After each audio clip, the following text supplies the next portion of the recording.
Hypnagogia. You're lying in bed, not asleep, not quite awake, and shapes start drifting behind your eyelids, colors that don't belong to anything, a voice saying a word you don't recognize, a face that dissolves before you can place it. Your thoughts stop connecting the way they normally do, and for a few seconds you're watching your own mind generate images without your permission. This is called hypnagogia, the transitional state between wakefulness and sleep, where the brain's usual filtering breaks down just enough to let stray sensory fragments surface. It happens because the brain is shifting from processing the outside world to generating its own, and for a moment, neither system is fully in control. Some people see geometric patterns, others hear fragments of speech that was never spoken aloud.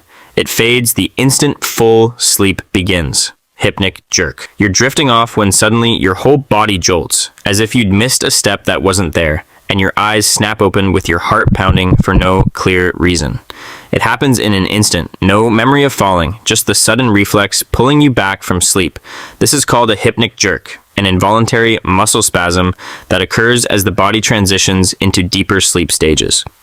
One theory suggests the brain briefly misreads the muscles relaxing as an actual fall, triggering a defensive reflex left over from when our ancestors slept in trees.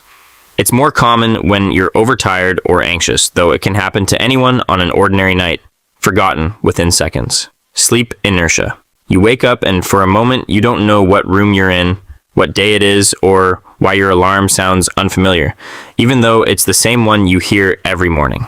Your limbs feel heavier than they should, and your thoughts move slower, like wading through water. This is called sleep inertia, the groggy, disoriented state that follows waking, especially when you're pulled out of deep sleep rather than a lighter stage. It happens because different parts of the brain wake up at different speeds, with the areas responsible for alertness lagging behind the ones controlling basic movement. It's the reason naps that run too long often leave you feeling worse than before you slept. False awakening. You dream that you've woken up, gotten out of bed, maybe even brushed your teeth, and everything feels completely normal until something small breaks the illusion. And you realize you're still asleep and the whole routine was imagined. It can loop several times in a row, each fake waking convincing until the next one. This is called a false awakening, a dream in which the mind constructs an ordinary waking scene so convincingly that there's no sensation of having been asleep at all. It's thought to occur when the brain regions tied to self-awareness switch on slightly before the ones that separate dreams from reality. Most people only realize what happened once they actually open their eyes. Exploding head syndrome. Right as you're falling asleep, you hear a deafening bang, like a gunshot or a slamming door, except there was no sound at all, and you sit up startled with your heart racing in total silence. Nothing happened, no one is there, but the noise felt completely real for that split second. This is called exploding head syndrome, a harmless phenomenon where the brain misfires during the transition into sleep, generating a sudden and vivid auditory sensation with no external cause. It's thought to happen when the neurons responsible for shutting down the auditory system fire out of sequence, producing a burst the brain interprets as an explosion. It's more common in people who are exhausted or under heavy stress. Sleep paralysis. You wake up, but your body doesn't. Your eyes are open, you're fully aware, and yet you cannot move a single muscle no matter how hard you try, while your mind races through panic you can't physically express. Sometimes there's a sense that something else is in the room, watching. This is called sleep paralysis, a state where the brain wakes up before the muscle paralysis of REM sleep has switched off, leaving you conscious but temporarily unable to move. REM sleep naturally disables voluntary muscle control to stop you from acting out dreams, and occasionally consciousness returns before that mechanism resets. It typically lasts only a few seconds before movement returns all at once. Déjà Rêvé. You're in an ordinary moment, a conversation, a hallway, a certain slant of afternoon light, and suddenly it feels like you've dreamed this exact scene before, down to the details, even though you can't recall the dream itself. It's not quite memory and not quite imagination, just a strange certainty that this has already happened somewhere in your sleep. This is called Déjà Rêvé, French for already dreamed, a sensation distinct from déjà vu because the familiarity feels tied to a dream rather than a waking memory.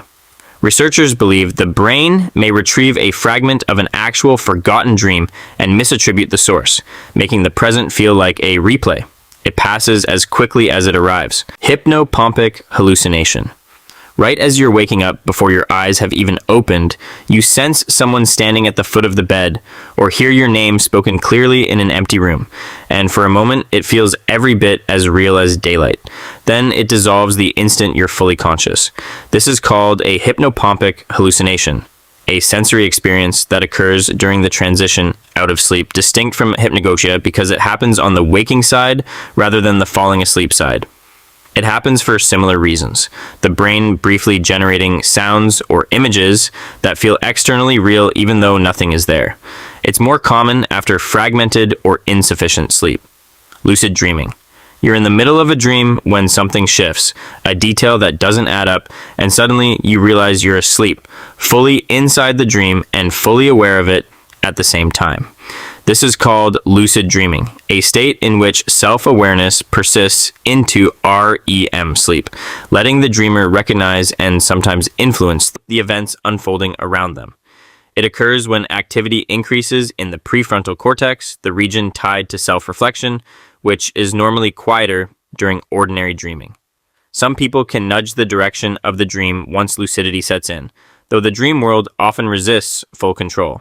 It's more likely during early morning sleep cycles, when REM periods run longer. Somniloquy.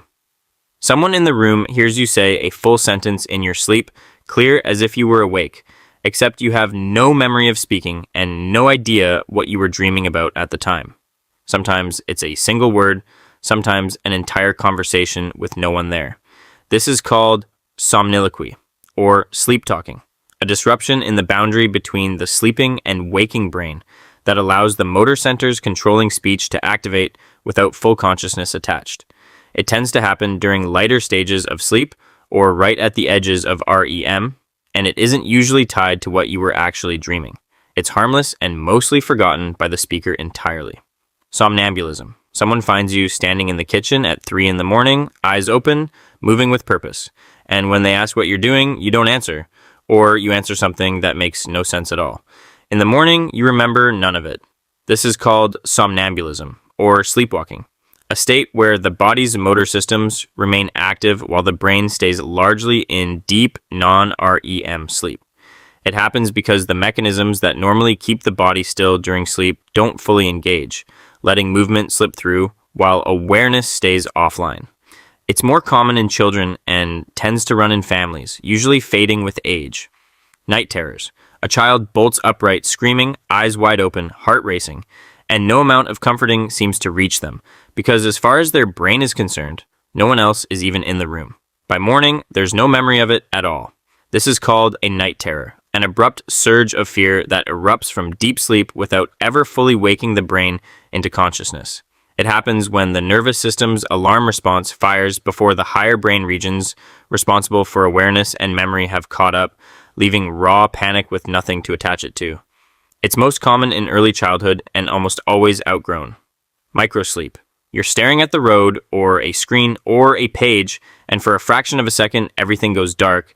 Then you blink back with no memory of the gap, unsure how much time actually passed. It can happen with your eyes still open. This is called a microsleep, a brief, involuntary lapse into sleep lasting only seconds, triggered when the brain becomes so starved for rest that it forces a shutdown regardless of what you're doing. It happens most often during monotonous tasks, when there's little external stimulation, to keep the brain fully engaged. It's one of the most dangerous forms of sleep loss precisely because it happens without any warning at all.